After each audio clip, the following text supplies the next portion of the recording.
Assalamualaikum warahmatullahi wabarakatuh. Perkenalkan, saya Erika Novia Lestari dari kelompok 9 Sistem Informasi Manajemen.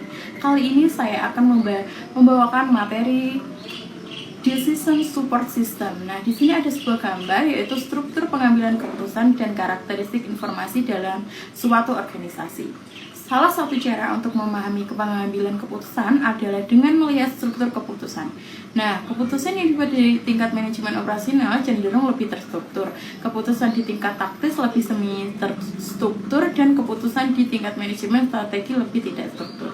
Nah, yang pertama yaitu tidak terstruktur. Pada keputusan di tingkat atas ada manajemen strategi yang dilakukan oleh eksekutif dan direksi yang mengembangkan tujuan, strategi, dan kebijakan dan sasaran organisasi secara keseluruhan. Sebagai bagian dari proses perencanaan strategis, keputusan ini bersifat strategis dan membutuhkan pertimbangan yang luas. Selanjutnya yaitu ada semi terstruktur. Keputusan di tingkat menengah ada manajemen taktis yang dilakukan oleh manajer bisnis dan tim yang mengarahkan diri sendiri, yang mengembangkan rencana, jadwal, dan anggaran jangka pendek dan menengah, serta menentukan kebijakan, prosedur, dan sasaran bisnis untuk sub-unit mereka di perusahaan.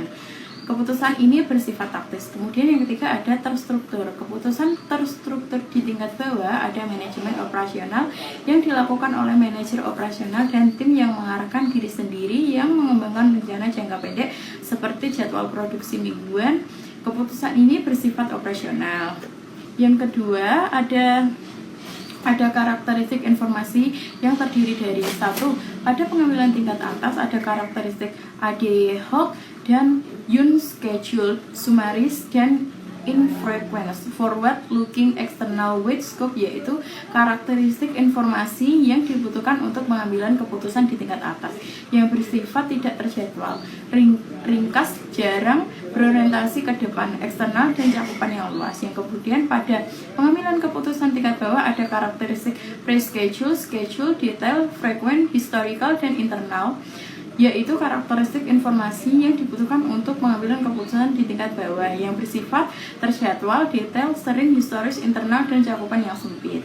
Jadi semakin ke atas dalam piramida semakin tidak terstruktur proses pengambilan keputusan dan semakin luas cakupan informasi yang dibutuhkan. Sebaliknya, semakin ke bawah semakin terstruktur proses pengambilan keputusan dan semakin sempit cakupan informasi yang dibutuhkan.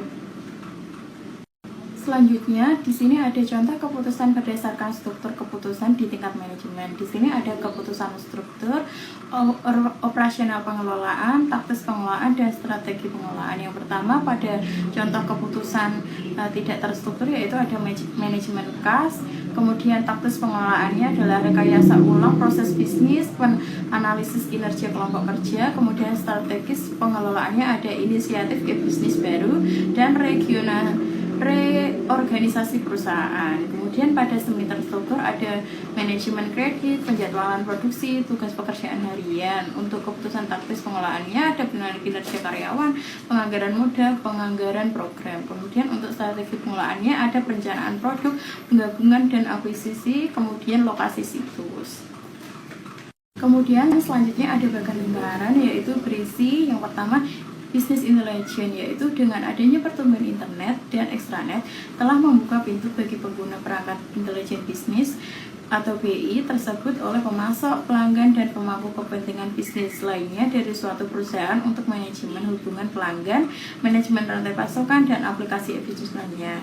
Kemudian pada gambar dapat dilihat ada bagian Decision Support System, yaitu sistem pendukung keputusan, yaitu yang berfungsi sistem yang membantu manajemen dalam pengambilan keputusan strategis. Kemudian ada Knowledge Management System atau sistem manajemen pengetahuan, yaitu yang memfasilitasi pencipta, penyimpanan, dan berbagai pengetahuan. Kemudian ada OLAP atau Online Analytic Process yang membantu analisis data multimediasi secara real time. Data Data mining yang membantu menemukan pola dan hubungan dalam kumpulan data besar.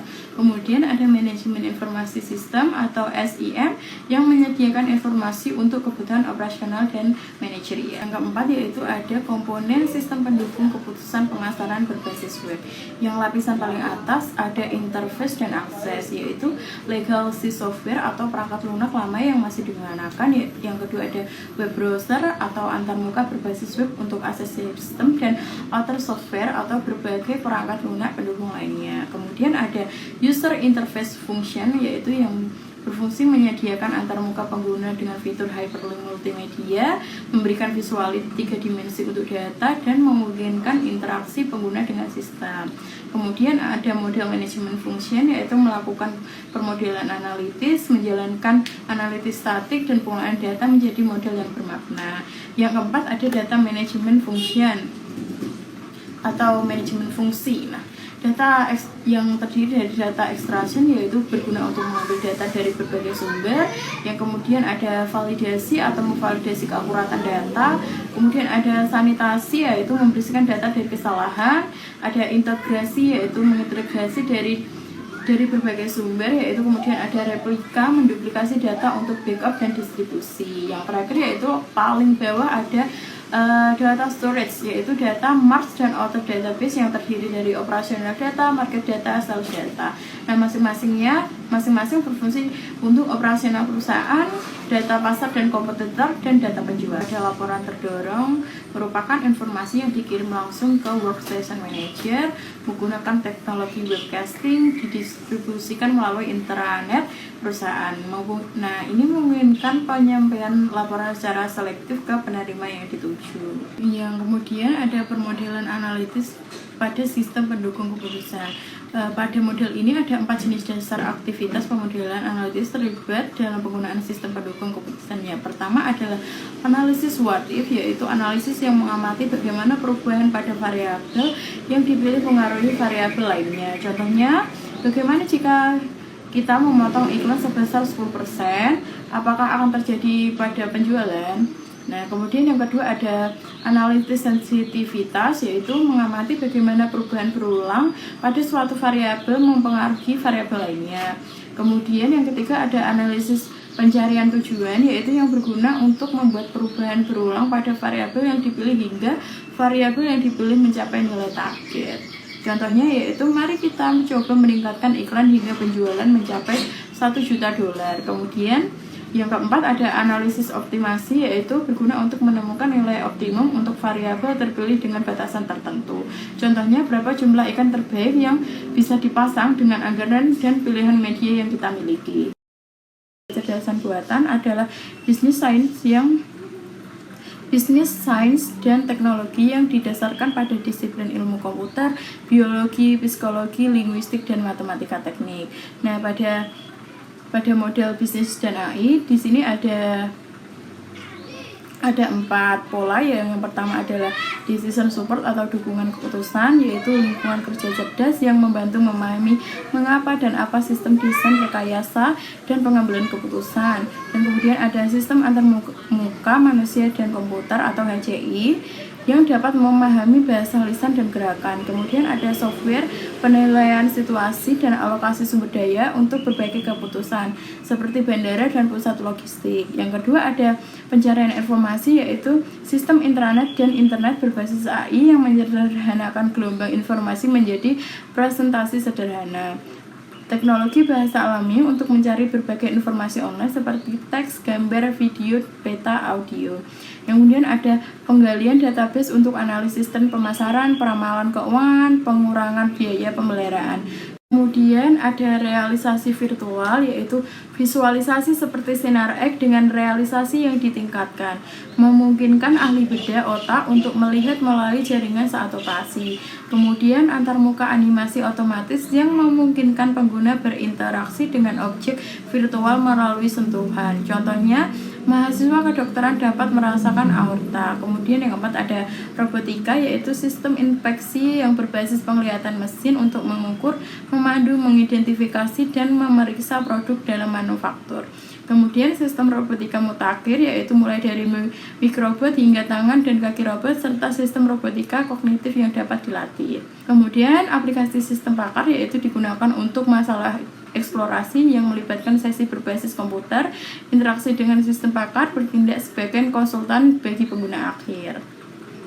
Contohnya yaitu manajemen keputusan, di mana sistem yang mengevaluasi situasi dan membuat rekomendasi berdasarkan kriteria tertentu. Contohnya yaitu analisis portofolio pinjaman dan evaluasi kinerja dan sebagainya. Kemudian ada pemecahan masalah atau diagnosa, yaitu sistem yang menganalisis penyebab masalah dari gejala dan riwayat yang dilaporkan seperti kalibrasi peralatan, operasi helpdesk, dan diagnosis medis. Yang ketiga adalah desain konfigurasi, yaitu sistem yang membantu mengkonfigurasi komponen peralatan dengan mempertimbangkan batasan yang ada. Contohnya adalah instalasi opsi komputer dan jaringan komunikasi. Yang keempat ada seleksi klasifikasi, yaitu sistem yang membantu pengguna memilih produk atau proses dari berbagai alternatif. Contohnya adalah pemilihan material, identifikasi akun bermasalah, dan identifikasi tersangka. Kemudian yang terakhir ada pemantauan atau kontrol proses, yaitu sistem yang membantu dan mengontrol prosedur atau proses. Contoh aplikasinya adalah kontrol inventaris dan pengujian kimia. Yang terakhir yaitu ada studi kasus. Studi kasusnya di sini kami mengambil dari Bank BRI, di mana Bank BRI menggunakan sistem pendukung keputusan kredit. Masalahnya pada Bank BRI sebagai salah satu bank terbesar di Indonesia perlu memproses ribuan aplikasi kredit setiap bulannya dan mengambil keputusan yang tepat terkait kelayakan peminjaman untuk meminimal risiko kredit macet. Nah, penerapan DSS pada Bank BRI sendiri menggunakan data analisis aplikasi kredit, termasuk data finansial, histori kredit, dan faktor eksternal seperti kondisi ekonomi daerah. DSS ini membantu bank dalam mengevaluasi risiko dan membuat keputusan lebih objektif mengenai pemberian kredit. Keuntungan penerapan DSS pada Bank BRI dapat mengurangi risiko pemberian kredit dan memberikan pinjaman kepada nasabah yang lebih layak, sehingga meningkatkan profitabilitas dan memperkecil keuangan. Sekian materi DSS dari kelompok kami. Wassalamualaikum warahmatullahi wabarakatuh.